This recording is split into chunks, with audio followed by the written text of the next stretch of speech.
So fun news, the successor or the replacement for the Lexus LFA was spotted during a private test. And if you've never seen automakers during their tests, they usually wrap their cars in some sort of like camouflage. So the cameras, anybody that's spying on it can't really make out some of the features, even though, I mean, it doesn't really work. You can still make out the features.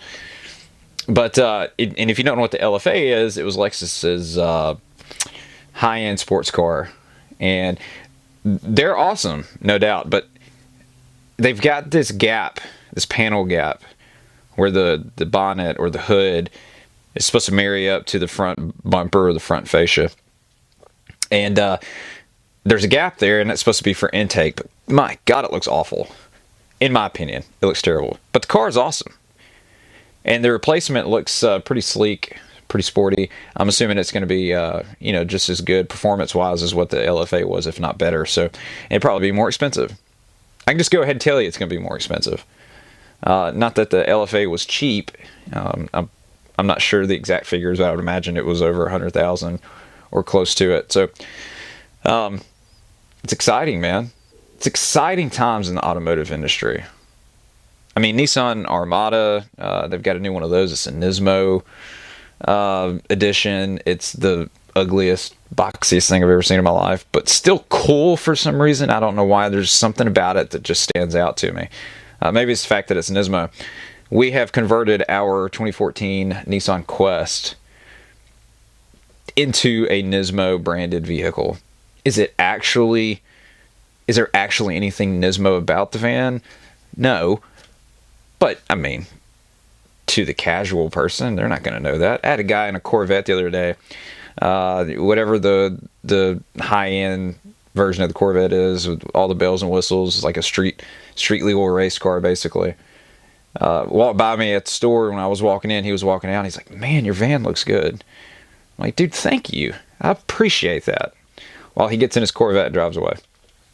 Anyway, if you enjoy listening to me ramble about motorsports, cars, or anything in particular I feel like talking about, make sure to like, subscribe, leave a comment, turn on notifications, the works. If you're interested in diecast, t-shirts, hats, collectibles, anything and everything, auto parts, check out our eBay. The link is in the description. We have a sale going on right now. And when I say any and everything, we sell all kinds of stuff, not just automotive related. So make sure to check that out. Without further ado, let's talk some racing.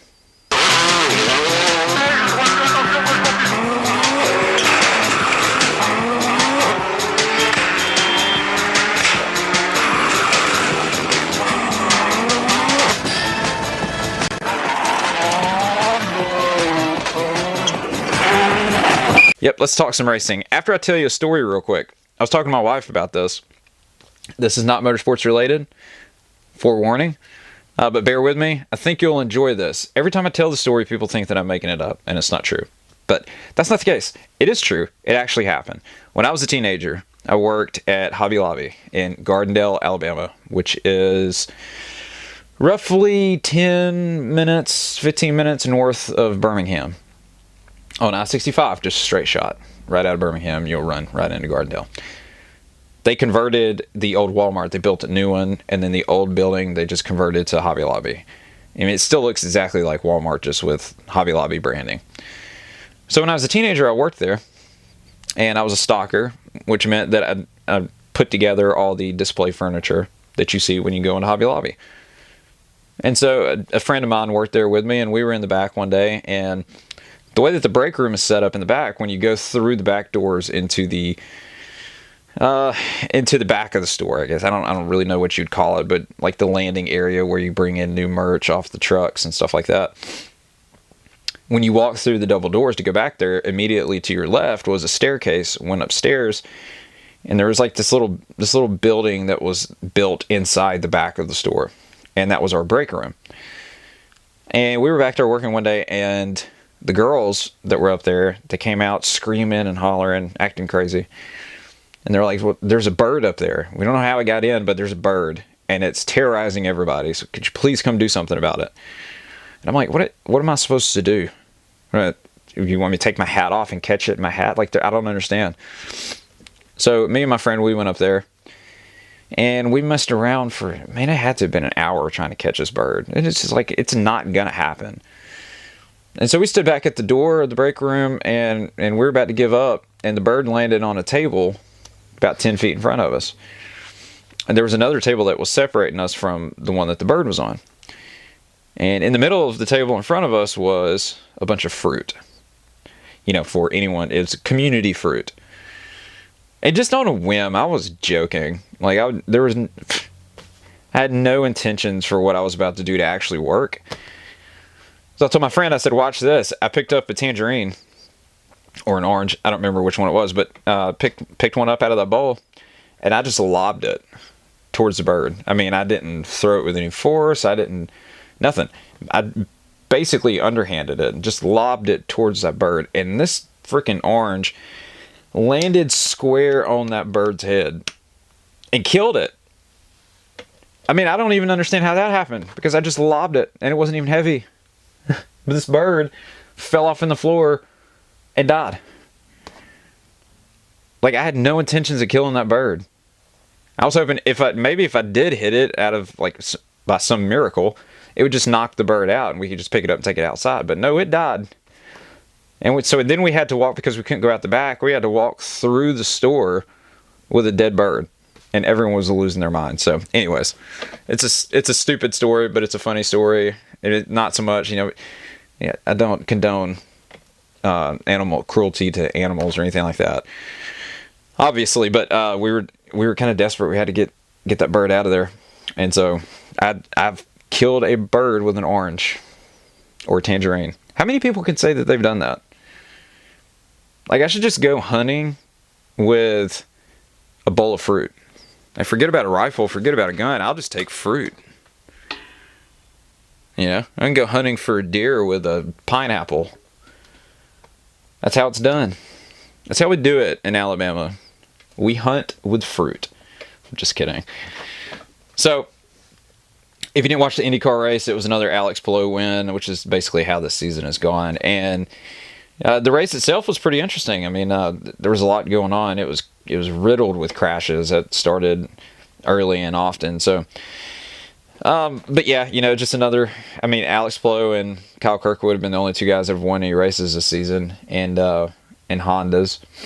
But what was cool was after the race, most of those guys, the way they stretched their fuel, the way their pit strategy worked out, was that they were running on fumes when they took the checkered. So a lot of guys just pulled over right after you cross start-finish line before you go through turn one, because the track's massive, and you don't want to take a chance of running out of fuel on the cool-down lap halfway around the course and then have to wait forever for someone to come pick you up.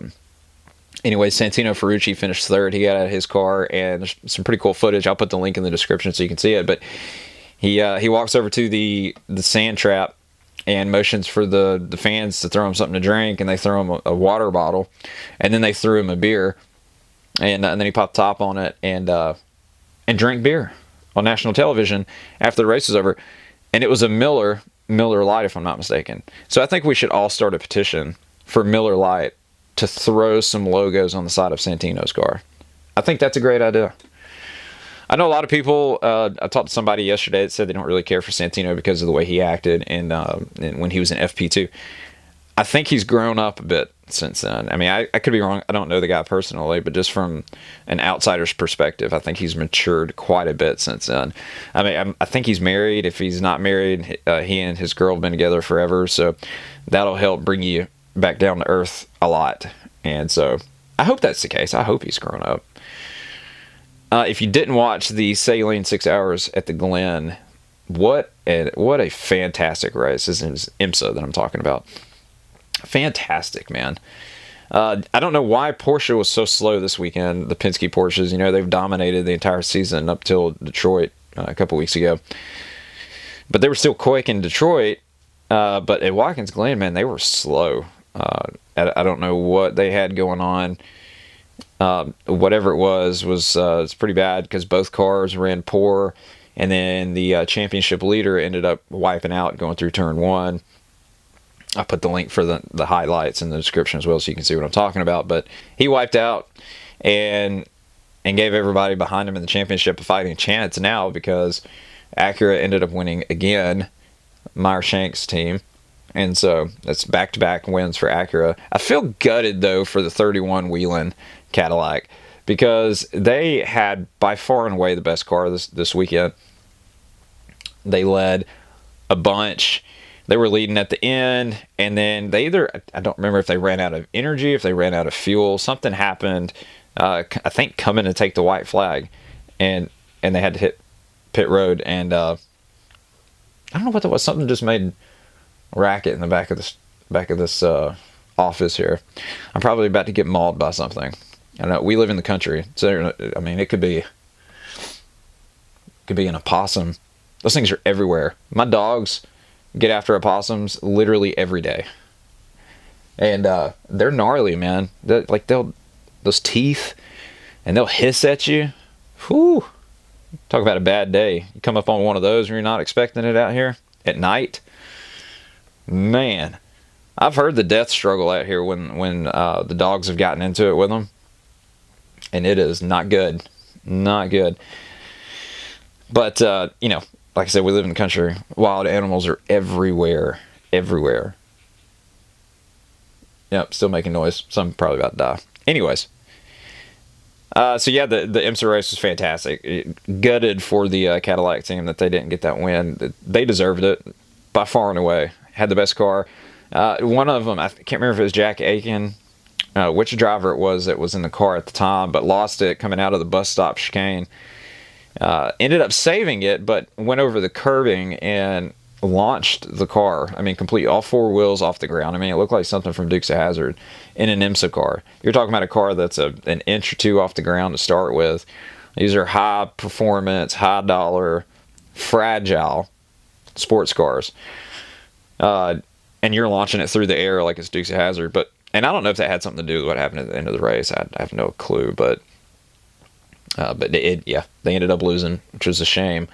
I didn't watch the NASCAR race this weekend, the Cup race, because it's Pocono. I could have already told you how that race was going to go before it ever happened.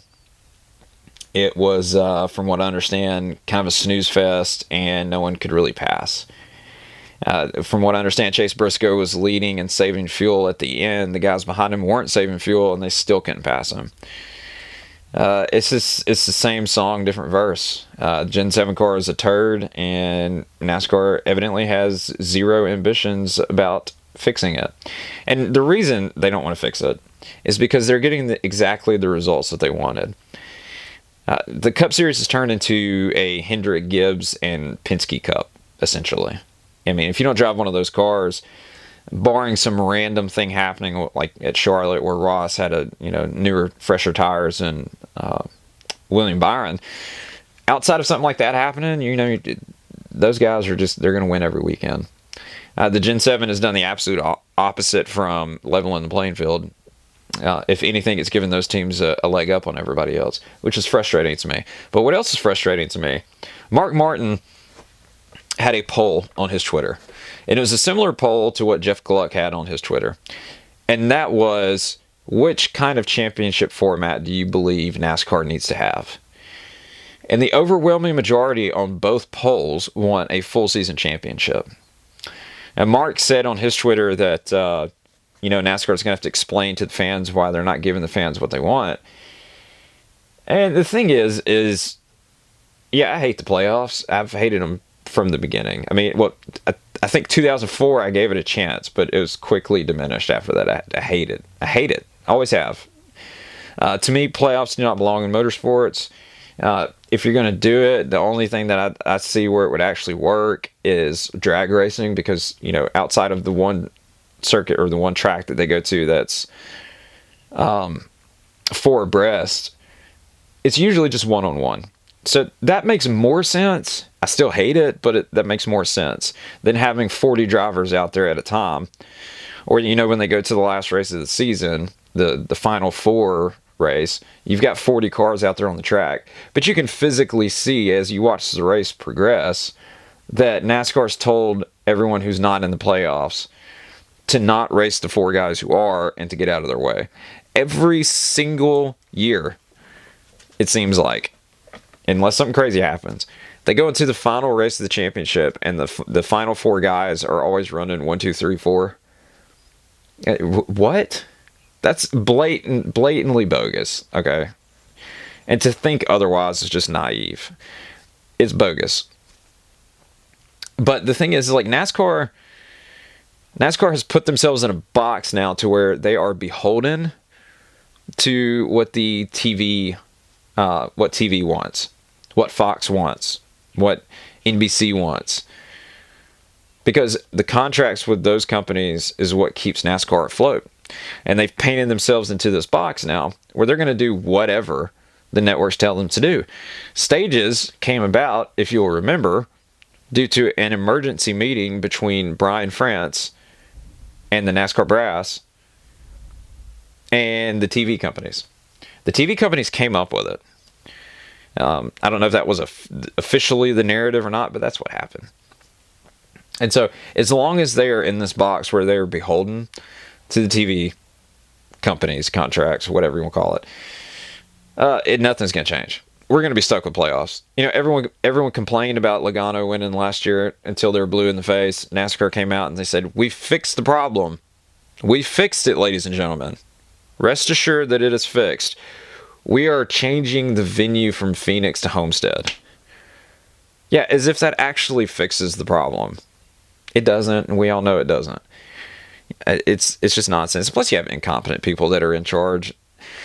I read an article that they're talking to Josh Shapiro about running a race in downtown Philadelphia. Okay, why do we keep going? Nothing against people in Philadelphia, okay, but Philadelphia has a lot of crime.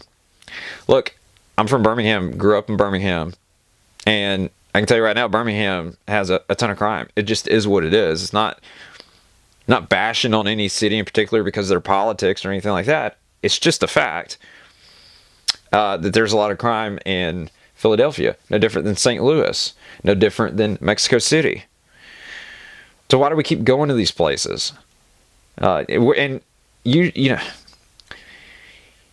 I also don't mean this to be offensive, so don't take it the wrong way. But most people who are to the left, politically, ideologically, socially, don't really care about NASCAR. Because NASCAR will always have the moniker of being a southeastern sport. They just will. And that's never going to go anywhere. You know, they could stop racing in Florida, Alabama, Georgia, the Carolinas, Tennessee, Virginia, and race specifically in California. And people would still look at it as a southeastern sport. It's just, it is what it is, and you're probably never going to escape that fact. I hate to tell you. So, I don't know. Why don't they come to Mobile? Come to Mobile and race with the ocean as backdrop. With the RSA tower as like the centerpiece. Let's do that. Let's race across one of those bridges that they have down there. One of those big, massive bridges. I don't know what it's called. It's got a name, but I can't think of it off the top of my head. But let's do that. You know, there's more people down here that would enjoy it than legitimately enjoy it than I would think in Philadelphia. Just my opinion. I could be wrong. They could go to Philadelphia and it'd be a huge thing. But Josh let the cat out of the... Well, didn't really let the cat out of the bag. It's not really a secret that Ben Kennedy and Josh have been working on this together. So it just keeps coming out that, like, Jim France is apparently the CEO, but Ben Kennedy is calling all the shots. So he's CEO in name only, not in practicality, not in function, not in day-to-day function. It's Ben Kennedy. So that tells you where the sport's going, because when Jim's gone, whether he retires or whatever, Ben's going to take his place. And all these foolish, decisions that have been made are going to be on tenfold, because he's going to have free reign, essentially. I mean, you know, he's got a board of directors he probably has to answer to and all that kind of stuff. But operationally, he's going to have free reign to do what he wants. And then he's got the two Steves there who don't know. The two Steves claim that they've been in racing their whole lives. I don't believe that at all. They are just there for money and to try to milk as much money out of NASCAR as possible, which they're doing a pretty bad job of that on its face. But anyways, I could ramble about that forever. Just hopefully they pick a better city. Not a better city.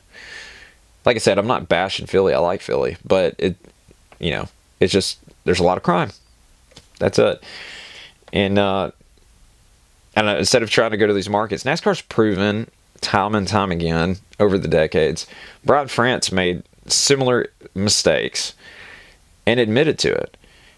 Going to some of these tracks where people don't really care about NASCAR and trying to make it work, like Chicagoland, it's just foolish. I don't get it. It's a waste of money. It's a waste of time. The LA Coliseum, another perfect example, which is why they're at Bowman Gray now. People in Carolinas care about NASCAR. People in LA usually don't. It is what it is, and you can't force it on people. I appreciate you guys watching. If you would, make sure to like, subscribe, leave a comment, turn on notifications, share this video, the works. If you are interested in die-cast cars, t-shirts, hats, memorabilia, auto parts, clothes, women's clothes, dresses, lamps, any of that kind of stuff, check out our eBay. The link is in the description. I appreciate you guys watching. It means a lot. Until next time, take it easy. Peace. És 100 fölfele. 100 fölfele, jobb 2 tempó, 20-ra bal 2 tempó, 20-ra bal 2 tempó, 25-re bal 2 szűk, bal 2 szűk, és bal 2, majd 50-re jobb 2, itt a bal 2, és 50-re jobb 2, majd szűk 50-re jobb 3 az aszfaltra, szűk 50-re jobb 3 az aszfaltra.